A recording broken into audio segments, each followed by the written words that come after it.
이명박 박근혜 대통령 때까지만 해도 집값이 안 오르고 집값이 오른다는 전망이 별로 없어서 사람들이 집을 안 샀거든요. 근데 문재인 대통령이 되고 나서 아까 주호영 대표도 말씀하신 서울시만 보면 50% 이상 집값이 올라서 집을 안 가지고 못 산 분들은 문재인이 잘못해서 집값이 올랐다, 원상복귀해달라 이런 얘기도 있고, 또 서울 시민 중에 한 45%에서 50%가량이 자가가 집을 가지고 있으니까 겉으로는 문재인 대통령을 욕해도 속으로는 내 집값 올려줘서 너무 고마워 이런 사람들 많거든요. 유 대표님이 대선에 출마하셔서 대통령이 되시면 전국 혹은 서울의 집값은 하락시키실 건지 아니면 지금 수준에서 안정세를 유지해서 이끌어 가실 건지 그게 제일 궁금합니다. 그 전두환 정권 이후에 이 서울에 전국에 이제 집 매매 가격, 그죠? 집값이죠. 집값의 변화와 또 전세가의 변화를 이렇게 통계로 KB든 감정원이든 통계를 이렇게 보면요, 집값이 진짜 내려간 거는 이거는 무슨 뭐 주택 정책이나 이런 것보다는 우리 IMF 위기 직후에 또 2008년 금융위기 직후에 그럴 때는 자산 가격이 아무래도 영향을 받으니까 그럴 때 이제 내려간 적은 있는데, 저는 집값이 안정적으로 가는 게 굉장히 중요하다고 생각합니다. 근데 지금 문재인 정부가 올려놓은 아까 주호영 대표 말씀하신 50% 있지 않습니까? 저는 문재인 정부가 지금 가파르게 올려놓은 이 집값은 조금은 하향 조정될 필요가 있다 당연히 생각하고요. 미안합니다.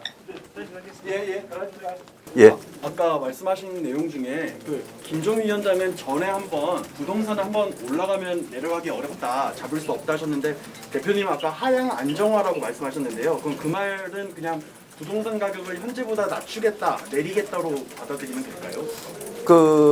제가 IMF 때 그다음에 2008년 금융위기 때 두 번 부동산 가격이 내려간 적이 있고요. 전세가하고 매매가의 움직임은 다른데, 매매가는 이명박 정부 초기, 박근혜 정부 초기까지만 하더라도 그 서울 아파트 값이 굉장히 안정적이었어요. 그게 한번 올라갔다가 내려왔어요. 그래서 저는 그렇게 생각합니다. 지금 문재인 정부에서 올라간 집값, 그죠?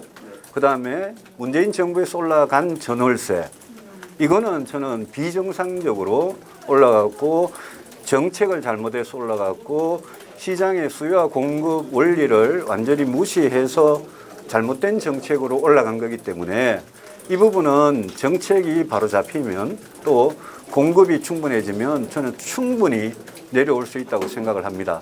그래서 한번 올라간 부동산 가격이 내려오지 않는다라는 그 이야기는 우리 역사적인 통계로 봐도 지난 한 3, 40년간 장기 통계로 봐도 사실은 내려왔던 적도 있었고, 특히 다음 정권에 가면 부동산 정책 바로 잡아가지고 집값, 전월세 다 내려가도록 해야 되고요.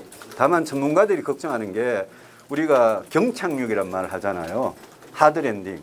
이 가격이 내려갈 때 너무 급속하게 빨리 내려가 버리면 이 집들이 다 그 주택담보대출 같은 경우에는 담보로 은행에 설정이 되어 있는 그런 거기 때문에 너무 빨리 하락할 경우에 부작용에 대해서, 그렇게 되면 이제 은행이 부실화되고 소위 일본 비슷하게 거품 붕괴 이런 말까지 나오도록 그래 되는 거는 우리나라는 그 경우하고는 다르다고 생각합니다. 왜냐하면 아까 손정현 교수 이야기했지만 LTV나 DTI 규제를 깐깐하게 했기 때문에 우리는 주택에 지금 무슨 이렇게 내려갈 때 그게 금융의 부실로 이어질 가능성은 상당히 낮은 나라다. 그래서 다음 정권 초반에 이 부동산 대책을 문재인 정부가 올려놓은 부동산 가격을 바로 잡는데, 내리는데 초점을 맞춰서 전월세나 집값이나 마찬가지입니다. 맞춰서 해야 된다. 거기에서 이제 공급 대책이나 어떤 시장 친화적인 정책으로 부동산 대책을 바꾸는 게 굉장히 중요하고, 그러면서도 한편으로 이 저소득층을 위한 주거복지는 그거는 다음 정부가 오히려 더 알차게 해야 된다 이렇게 생각합니다.